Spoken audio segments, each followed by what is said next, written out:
দেশের স্বর্ণবাজারে আবারও বড় পরিবর্তন এসেছে।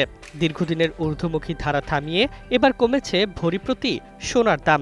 বাংলাদেশ জুয়েলার্স অ্যাসোসিয়েশন শনিবার রাতে এক বিজ্ঞপ্তিতে জানায়, স্থানীয় বাজারে তেজাবি স্বর্ণের দামে সাম্প্রতিক পতনের কারণে নতুন সমন্বয় করা হয়েছে। এতে ভরি প্রতি ৫,৫১৯ টাকা কমে ২২ ক্যারেট স্বর্ণের নতুন মূল্য দাঁড়িয়েছে ২,০৮,২৭২ টাকা। আজ রবিবার থেকে নতুন এ দাম কার্যকর করা হবে।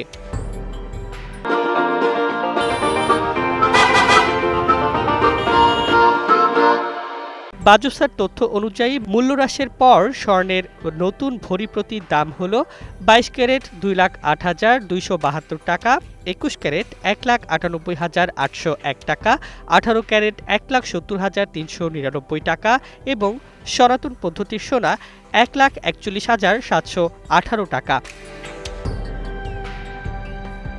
স্বর্ণের বিক্রয় মূল্যের সঙ্গে আগের মতোই যুক্ত হবে ৫% ভ্যাট এবং ৬% ন্যূনতম মজুরি।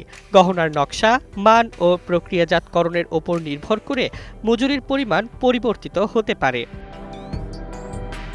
অন্যদিকে রূপার বাজারে কোনো পরিবর্তন হয়নি।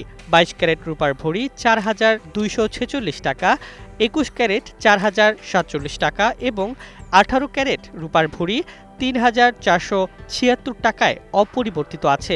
সনাতন পদ্ধতির রূপার দামও আগের মতোই ভরি প্রতি ২,৬০১ টাকা। স্বর্ণের দাম কমায় বিয়ে মৌসুমে স্বস্তির বার্তা পেয়েছেন ক্রেতারা। তবে বাজার পরিস্থিতি কোন দিকে যাবে সেটি এখন সবার নজর।